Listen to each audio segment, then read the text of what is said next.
ఇకపోతే మోడీ గారు వచ్చారు పాపం. అంటే నారా చంద్రబాబు నాయుడు గారు మోడీ గారి కాళ్ళు పట్టుకుని బతిమాలి ఒప్పందం కుదుర్చుకుని, అంటే ఈ ఒప్పందాలు ఈ పొత్తులు రాష్ట్రానికి అవసరం లేదు, రాష్ట్ర ప్రజలకు అక్కర్లేదు. ఈ లోపాయికారి ఒప్పందాలు ఎవరి కోసం, ఎందుకోసం? ఈ లాలూచీలు ఎవరి కోసం?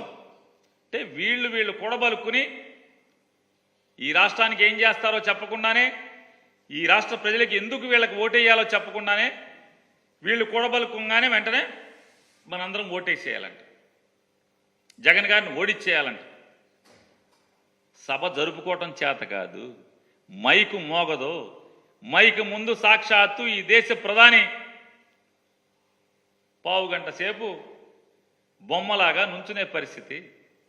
సభ జరుపుకోవడం చేత కానటువంటి మీరు ఇంక జగన్మోహన్ రెడ్డి గారి మీద యుద్ధం, సంసిద్ధం. ఏం సంసిద్ధం? మీరు దేనికి సంసిద్ధం? ప్రధానమంత్రి గారిని ఆ రకంగా మీరు అవమానపరచు. ప్రధానమంత్రి గారు కూడా గొప్పగా చెప్పారు. ఏమని చెప్పారు?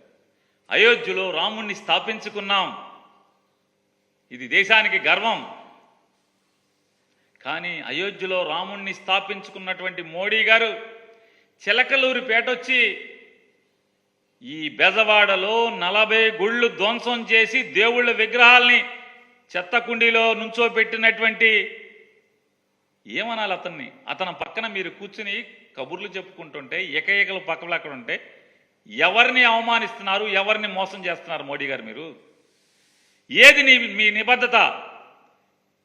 దేశాన్ని అందరినీ కూడా రాముడిని ప్రతిష్ఠించుకున్నామని చెప్పి మాట్లాడుతున్నారు. ఇక్కడ మీరు వచ్చి సావాసం ఎవరితో, చట్టాపట్టాలేసి తిరిగేది ఎవరితో?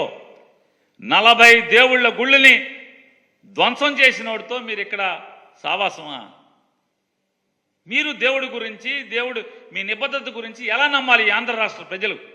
ఈ ఆంధ్ర రాష్ట్రంలో ఉన్నటువంటి హైందవులు ఎలా మీ నిబద్ధతని నమ్మాలి? గుళ్ళు కూల్చిన వాడితో మీరు సావాసం చేస్తూ చట్టాపట్టాలు వేసుకు తిరిగితే ఎలా నమ్మాలి? 5 ఏళ్ల క్రితం ఇదే మోడీ గారు గుంటూరు సభ, ఇదే గుంటూరు గడ్డ మీద, ఇవాళ ఏ గుంటూరు గడ్డ మీద వచ్చారో మాట్లాడారో మోడీ గారు, ఇదే 5 సంవత్సరాల క్రితం ఇదే గుంటూరు గడ్డ మీద నిలబడి ఏమి చెప్పారు మీరు?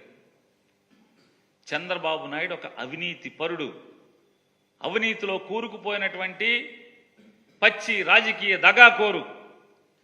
మళ్ళీ మేము గెలవంగానే, మా ప్రభుత్వం రాగానే పోలవరంలో జరిగినటువంటి అవినీతి మీద విచారణ చేయిస్తామని చెప్పి మీరేం మాట్లాడారు? సాక్షాత్తు భారతీయ జనతా పార్టీ మేనిఫెస్టోలో మీరు ఏం పెట్టారు? అమరావతి ఒక రియల్ ఎస్టేట్ స్కామ్, అమరావతి రాజధాని నిర్మాణం అనేది ఒక real estate scam.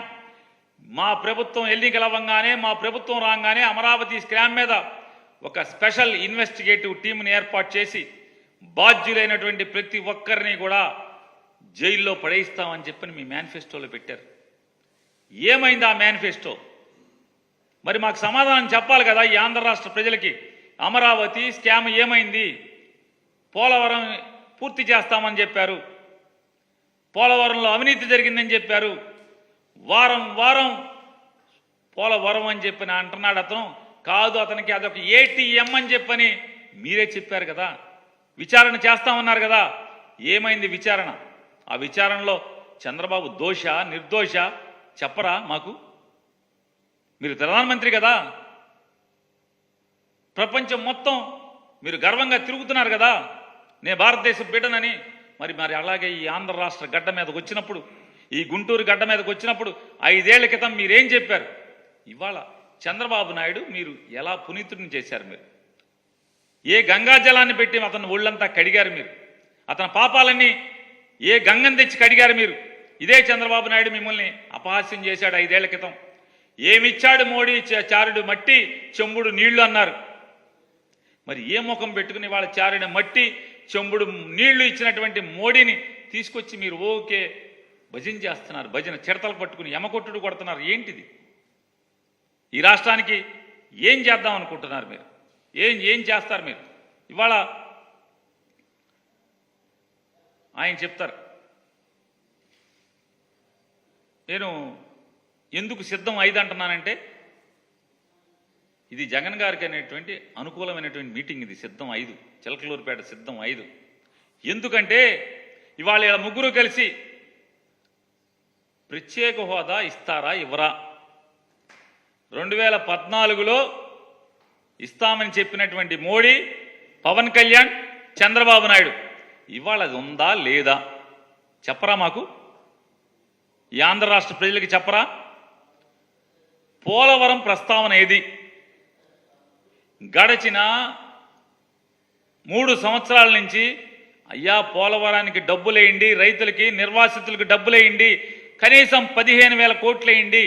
Chandrababu Naidu ఆ 15,000 కోట్లు కాదు 15 రూపాయలు కూడా మిమ్మల్ని అడగలేదని చెప్పని మోడీ గారి దగ్గరికి తిరిగి క్యాబినెట్లో మీతో అప్రూవల్ చేయించుకుంటే నీళ్లు నిలబెడతాకి 15,000 కోట్లకు ఆఖరికి మాకొద్దు, మా అకౌంట్కి డబ్బులు వేయద్దు, ఆ సరాసరి నిర్వాసితుల అకౌంట్లకి డబ్బులు వేయమని చెప్పని ఈ అకౌంట్లన్నీ కూడా ఎవరైతే పోలవరంలో ముంపుకు గురవుతున్నారో ఆ రైతాంగం అకౌంట్లన్నీ కూడా తీసుకొచ్చి ఢిల్లీ తీసుకొచ్చి మీకు ఇస్తే ఎందుకు డబ్బులు వేయలేదు?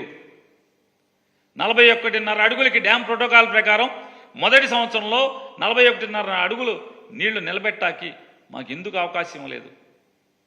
5 ఏళ్లలో పోలవరం నిర్మాణం చేస్తానని చెప్పని హామీ ఇచ్చిన నరేంద్ర మోడీ గారు మరి పోలవరానికి ఎందుకు డబ్బులు ఇవ్వట్లేదు? సమాధానం చెప్పారా?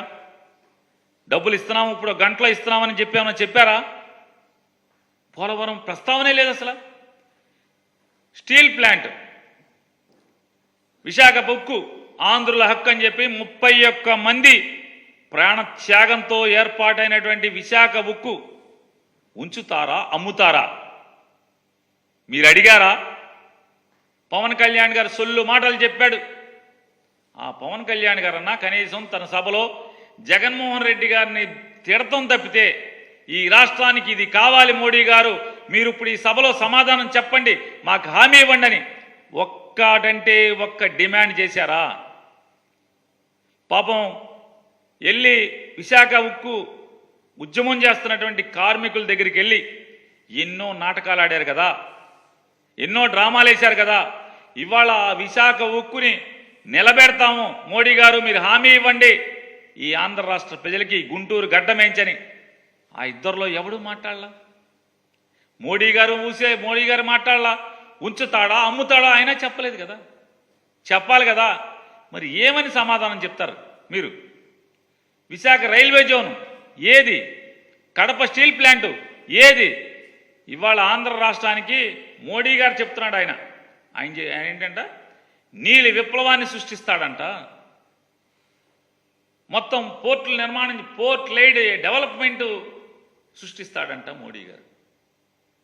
ఆంధ్రప్రదేశ్ రాష్ట్రంలో కుర్రవాడైనటువంటి ముఖ్యమంత్రి ప్రభుత్వ హయాంలో 4 పోర్టుల నిర్మాణం శరవేగంగా జరుగుతుంటే ఇప్పటికే జగన్మోహన్ రెడ్డి గారు 2022వ సంవత్సరంలో మొదలుపెట్టి ఒక పోర్టుని ఇప్పటికే పూర్తి చేసి మరొక 3 పోర్టులు శరవేగంగా నిర్మాణం చేస్తుంటే చేయి సాయం అందించావా మోడీ గారు? నయా పైసా ఇచ్చావా? ఇవ్వకపోగా మళ్ళీ ఒక కొత్త మాయా ప్రపంచాన్ని సృష్టిస్తావు, మళ్ళీ ఒక మాయా మాటలు చెప్తారు మోడీ గారు. ఆంధ్రప్రదేశ్ రాష్ట్రాన్ని పోర్ట్ లైడ్ డెవలప్మెంట్ని సృష్టిస్తానని మాట్లాడతారు. ఉన్న పోర్టుకు దిక్కులేదు. విభజన హామీల చట్టంలో ఈ రాష్ట్రాన్ని విభజించేటువంటి ఆ చట్టం తయారు చేసినప్పుడు చట్టంలో ఒక పోర్టు కేంద్ర ప్రభుత్వం నిర్మాణం చేయాలి, బాధ్యత మనది అని చెప్పిన చట్టంలో పెడితే ఒక్క పోర్టుకి ఏమైనా సాయం చేశారా మీరు? చేయకపోగా మళ్ళీ కొత్తగా ఎండమావుల్లాంటి కొత్త హామీలు మళ్ళీ మోడీ గారు గుర్తిస్తున్నాడు. ఉన్న కడుతున్న పోర్టులకి జగన్ గారికి ₹1 సాయం చేయకపోగా ఆయన ఇవన్నీ మాట్లాడతాడు.